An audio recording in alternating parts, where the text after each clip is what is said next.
Oxirgi 15 sekund ichida TDM taktikalarni klassikadan ishlashni emasligi isbotlab beradi. Vaqt ketdi, 15 gacha sanaydi.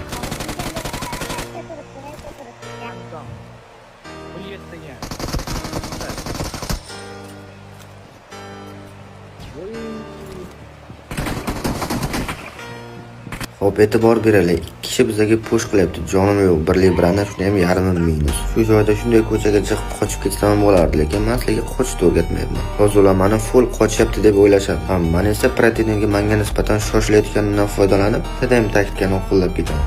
Ya'ni bu taktika doim ishlab kelgan, TDMda ham klassikda ham. Tushunganlar kommentariyada, tushunmaganlar uchun izoh qoldiringlar. Agar mana shu joyda narigi sherigi ham shoshib chiqqanda, u ham down bo'lgan bo'lardi. Agar video sizlarga foydali bo'lgan bo'lsa, shunchaki like bosib, erib ketsalar, podpiska bosib qo'ysalar ham bo'ladi.